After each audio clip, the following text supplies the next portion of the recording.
Guys, मैं हूँ आपका दोस्त आकाश। फिर से आप सभी का अपना यूट्यूब चैनल आकाश जीके इन्फॉर्मेशन में स्वागत करता हूँ। फ्रेंड्स, आज मैं 16 महाजनपद और मगध का उदय से 20 महत्वपूर्ण प्रश्न को देखेंगे जो कि प्रत्येक कॉम्पिटिटिव एग्जाम्स जैसे कि SSC, railway, UPPCS, BPSC, JPSC या सीजीपीएससी, कोई भी पीसीएस एग्जाम हो, पूछा जा रहा है। ये 20 सवाल हर कॉम्पिटिटिव एग्जाम्स के प्रोस्पेक्टिव से बहुत महत्वपूर्ण है। ओके फ्रेंड्स, हम लोग सवालों को लेते हैं। दोस्तों, मैं आप लोग को बताना चाहूँगा कि प्लीज़ आप इस आकाश जी के इन्फॉर्मेशन को सब्सक्राइब करिए, और क्योंकि मैं आने वाले बहुत सारे वीडियो लेके आने वाला हूँ जो कि एग्ज़ाम प्रोस्पेक्टिव से बहुत इंपॉर्टेंट है। प्लीज़ लाइक कीजिए, शेयर करिए और मेरे चैनल को सब्सक्राइब कीजिए। ओके फ्रेंड्स, हम लोग आज का सवाल लेते हैं और पहला सवाल है, 16 महाजनपदों के बारे में किस बौद्ध ग्रंथ से जानकारी मिलती है? दोस्तों, option A Anguttara Nikaya, option B Mahavastu, option C Dipavamsa and option D Mahavamsa. दोस्तों, मैं उम्मीद करूंगा कि आप लोग सभी, मैं जितने भी सवाल करूंगा आप सभी का आंसर कमेंट बॉक्स में ज़रूर देंगे ताकि मैं बाद में चेक कर सकूंगा आप लोगों ने कितने करेक्ट कर रखे हैं। दोस्तों, इसका आंसर होगा ऑप्शन ए अंगुत्तर निकाय। अंगुत्तर निकाय is the right answer. Let's go with second question. Question number 2 है, प्रथम मगध साम्राज्य का उत्कर्ष किस सदी में हुआ था? आपके ऑप्शंस है, ऑप्शन ए 6ठी सदी ईसा पूर्व, 4थी सदी ईसा पूर्व, ऑप्शन सी 3री सदी ईसा पूर्व या ऑप्शन डी कोई नहीं। टाइम लीजिए, लेकिन जरूर सभी का आंसर आप कमेंट बॉक्स में जरूर दीजिएगा। दोस्तों, इसका आंसर होगा 6ठी सदी ईसा पूर्व, यानी कि ऑप्शन ए इसका राइट आंसर होगा। इस साम्राज्य का वास्तविक संस्थापक राजा बिंबिसार है। इन्होंने लगभग 544 ईसा पूर्व से 492 ईसा पूर्व तक शासन किया था। यह हर्यक वंश से आते हैं और इन्हीं की हत्या कर इनके पुत्र अजातशत्रु ने बाद में राज किया था। Let's go with question number 3। तीसरा क्वेश्चन क्या है दोस्तों? तीसरा क्वेश्चन है, भारत का पहला साम्राज्य निर्माता कौन सा वंश है? दोस्तों, मैं फिर से क्वेश्चन रिपीट करना चाहूँगा कि भारत का पहला साम्राज्य निर्माता कौन सा वंश है? अपने लोगों के पास चार ऑप्शन है। ऑप्शन ए मौर्य वंश, ऑप्शन बी नंद वंश, ऑप्शन सी हर्यक वंश, ऑप्शन डी गुप्त वंश। दोस्तों, इसका आंसर होगा ऑप्शन ए मौर्य वंश। मौर्य वंश के संस्थापक चंद्रगुप्त मौर्य थे। गुरु चाणक्य की मदद से घनानंद को हटाकर इन्होंने मौर्य वंश की स्थापना की थी। ऑप्शन क्वेश्चन नंबर 4, चांदी का पंचमार्क सिक्का कब चलता था? या इसको बोल सकते हैं, at which time beginning of the punch coin of silver. चांदी का पंचमार्क सिक्का कब चलता था? इसका आंसर होगा ऑप्शन सी उत्तर वैदिक काल में। इसको बुद्ध काल भी बोलते थे दोस्तों, इसको बुद्ध काल भी बोलते थे। चलिए हम लोग अब 5वें नंबर क्वेश्चन को देखते हैं। 5वां नंबर क्वेश्चन है, मगध का कौन सा राजा सिकंदर महान का समकालीन था? दोस्तों, इसका आंसर होगा ऑप्शन नंबर ए घनानंद। इसका आंसर होगा option number A Ghananand. Magadh का घनानंद जो था ना, वो सिकंदर महान के समकालीन था। क्वेश्चन नंबर 6, 323 ईसा पूर्व में सिकंदर महान की मृत्यु कहाँ हुई थी? आपका ऑप्शन है ए फारस में, बी बेबीलोन में, सी मैसिडोनिया में, डी तक्षशिला में। दोस्तों, इसका आंसर होगा ऑप्शन बी बेबीलोन में। दोस्तों, मैं आपको बताना चाहूँगा कि पिछले साल यूनेस्को ने बेबीलोन को वर्ल्ड हेरिटेज साइट घोषित किया है। यह इराक देश में आता है। बेबीलोन जो है इराक देश में स्थित है। क्वेश्चन नंबर 7, 455 बीसी में गंगा एवं सोन नदियों के संगम पर पाटलिपुत्र नामक नगर की स्थापना किसने की थी? Option A Ajatashatru, B Udayan, C Ashok, D Ghananand. क्या पता आपको पता है इसका आंसर क्या होगा दोस्तों? इसका आंसर होगा option number B Udayan. Udayan ने 455 बीसी में गंगा एवं सोन नदियों के संगम पर पाटलिपुत्र नगर की स्थापना की थी।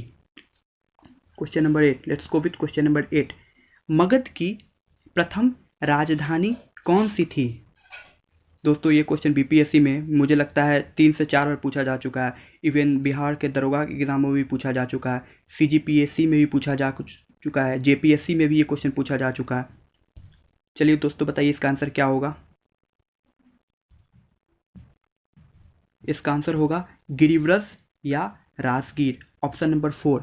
इसका आंसर दोस्त होगा गिरिव्रज या राजगीर, 4th नंबर इसका ऑप्शन सही होगा। मगध की प्रथम राजधानी जो थी ना वो गिरिव्रज थी, राजगीर थी। उसके बाद वैशाली, फिर पाटलिपुत्रा। जैसे जैसे शासक आगे बढ़ते गए वैसे वैसे उन्होंने राजधानी परिवर्तन करना शुरू कर दिया था। Question number 9। सर्वप्रथम पाटलिपुत्र को राजधानी के रूप में किसने चयन किया था? दोस्तों ऑप्शन ए कालाशोक के द्वारा, ऑप्शन बी उदयन के द्वारा, ऑप्शन सी अशोक के द्वारा, ऑप्शन डी कनिष्क के द्वारा। तो इसका आंसर होगा दोस्तों ऑप्शन बी, उदयन ने सर्वप्रथम पाटलिपुत्र को राजधानी के रूप में चयन किया था। Question number 10। क्वेश्चन नंबर 10 है कि नंद वंश का संस्थापक कौन था? नंद वंश का संस्थापक कौन था? ऑप्शन ए, नंद वंश का संस्थापक कौन था? Option A Mahapadma Nanda, option B Dhanananda, option C Ashokananda, option D कोई नहीं। दोस्तों नंद वंश का प्रथम संस्थापक जो था वो महापद्म नंद था। इसने सबसे पहला एम्पायर स्टैब्लिश किया था। महापद्म नंद ने एक राट की उपाधि भी धारण की थी। अशोक से भी पहले इसने कलिंग को जीता और वहां से जिंद की प्रतिमा को ले आए थे। Question number 11। सिकंदर महान का शिक्षक कौन था? दोस्तों सिकंदर महान का जो शिक्षक था उसका नाम था अरस्तु। अरस्तु इज द राइट आंसर। सो सिकंदर महान का शिक्षक अरस्तु था। नेक्स्ट क्वेश्चन, हर्यक वंश का अंतिम शासक कौन था? Option A Charaka, option B Nagadasaka, option C Nandivardhana, option D Bindusara. दोस्तों हर्यक वंश का अंतिम शासक नागदासक था। दोस्तों हर्यक वंश का अंतिम शासक कौन था? नागदासक। ठीक है दोस्तों, मैं जितने भी क्वेश्चन बता रहा हूँ ये एग्जाम के प्रोस्पेक्टिव से बहुत इंपॉर्टेंट है और बार बार घुमा फिरा के यही क्वेश्चन का ट्रेंड चला आ रहा है। इसमें कोई शक नहीं कि 20 इंपॉर्टेंट इस 20 क्वेश्चन को आप कर लेते हैं तो हो सकता है कि कोई भी एग्ज़ाम देने जाए तो इसमें से 1 से 2 क्वेश्चन जरूर आपको क्वेश्चन पेपर में देखने को मिल जाए। क्वेश्चन नंबर 13, हाइडेस्पिस युद्ध लड़ा गया था। हाइडेस्पिस युद्ध किस नदी के किनारे लड़ा गया था? ऑप्शन ए सतलज नदी, ऑप्शन बी ब्यास नदी, ऑप्शन सी झेलम नदी, ऑप्शन सी सरस्वती नदी। दोस्तों इसका आंसर होगा question number C, option C Jhelum नदी। हाइडेस्पिस का युद्ध झेलम नदी के किनारे लड़ा गया था। ठीक है दोस्तों, क्वेश्चन नंबर 14, अलेक्जेंडर ने भारत पर कब आक्रमण किया था? अलेक्जेंडर ने भारत पर आक्रमण कब किया था? ईसा के 326 वर्ष पूर्व, ईसा के 320 वर्ष पूर्व, ईसा की मृत्यु के 326 वर्ष बाद, या ऑप्शन डी कोई नहीं। दोस्तों इसका आंसर होगा ऑप्शन नंबर ए, ईसा के 326 वर्ष पूर्व। सिकंदर ने झेलम नदी के तट पर पोरस की सेना को पराजित किया था, परंतु उसकी वीरता से प्रभावित होकर सिकंदर ने उसे अपनी मित्र बना लिया। किसे? पोरस को, और उसे अपना राज्य और कुछ नए इलाके प्रदान किए थे। क्वेश्चन नंबर 15, छठी शताब्दी ईसा पूर्व में मगध में किसका भंडार था? ऑप्शन ए लोहा, ऑप्शन बी सोना, ऑप्शन डी लेड या डी तांबा।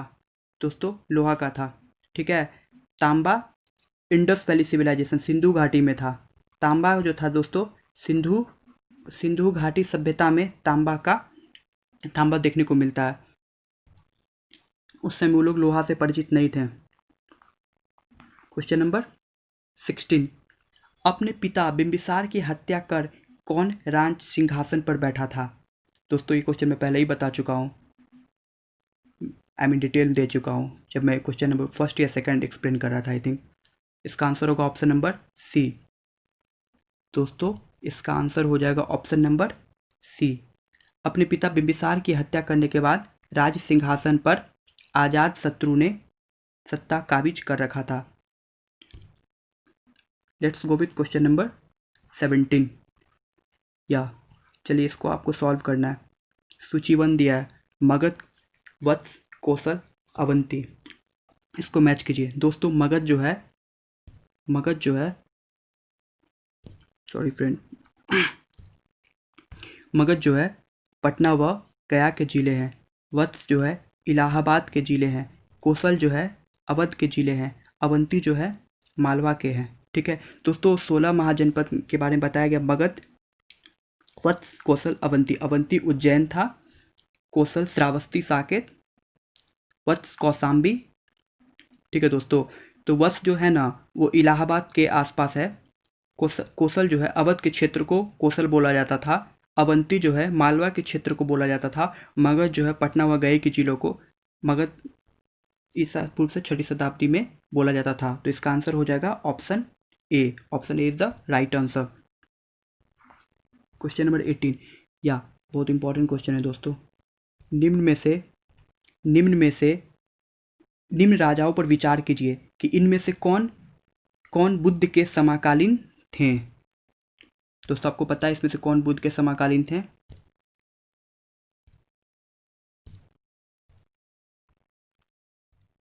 दोस्तों इसका आंसर हो जाएगा अजातशत्रु और प्रसेनजीत।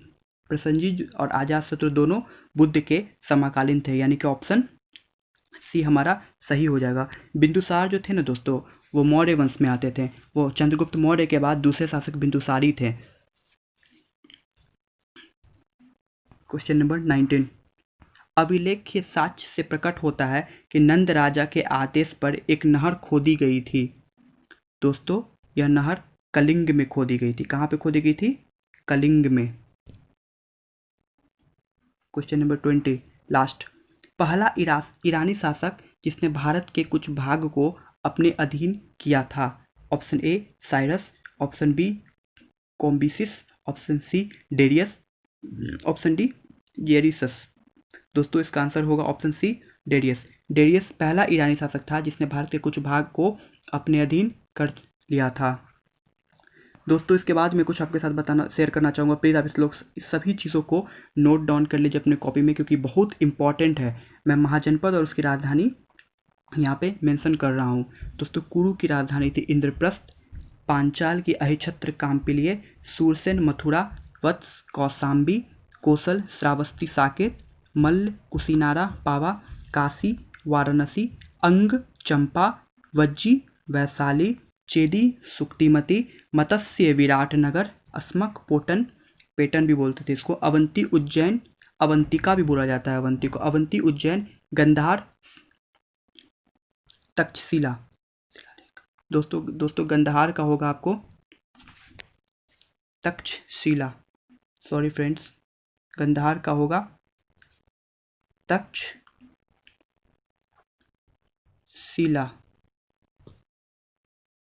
ठीक है फ्रेंड्स, गंधार का होगा तक्षशिला।